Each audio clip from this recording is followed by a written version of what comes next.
Approach this day with the awareness of who's boss. It sounds bold, right?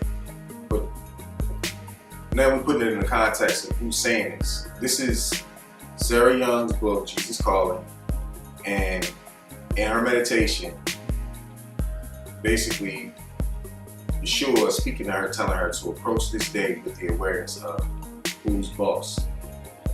So that she basically is humble. She's basically humbled by the understanding that she is not in charge. Well, so just stop and let's meditate on that for a second. You're not in charge of your day. I'm not in charge of my day. You're not in charge of your day. Nobody's really in charge. God is the orchestrator. You weren't even in charge of your birth. I'm quite sure there's no one out here who can actually say, I went to God and said, okay, I'm ready for my turn on earth. And then boom, you were born. He chose that. Even for people who don't believe, they cannot go back and say that they made a decision that they were ready to be born on this earth.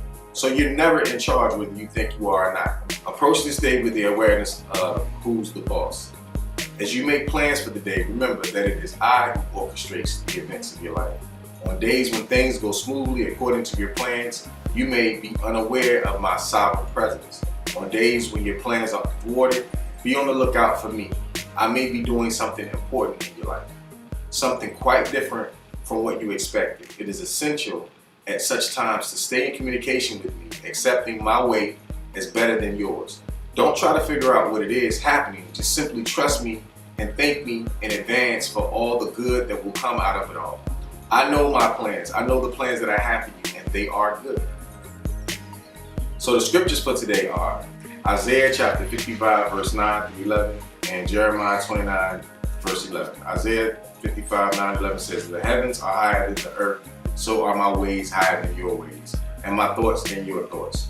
As the rain and the snow come down from heaven and do not return without watering the earth and making it bud and flourish, so that yields seed for the sower and bread for the eater, so is my word that goes out from my mouth. It will not return to me empty, but it will accomplish what I desire and achieve for the purpose of which I sent it.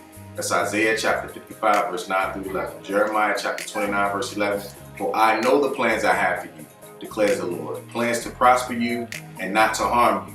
Plans to give you hope in the future. That's Jeremiah chapter 29, verse 11. Now let's just expound on that just for a second. It is the Father who sends His word down. From His word hits the earth. It does not come back void, meaning it does not come back empty. It does not come back in that word that God sends to this earth, sends to you, that you read and you absorb into your spirit. It does not come back void. Your power is in the words that you speak from your mouth. Look, the word, that word is the power. I was just talking to a friend a little earlier today about the word. And that word is what designed this entire earth. So imagine that word and the image that you're made in and how you use those words. It's power. So I'm going to take my power right now and bless every single one of you who's watching this daily devotion.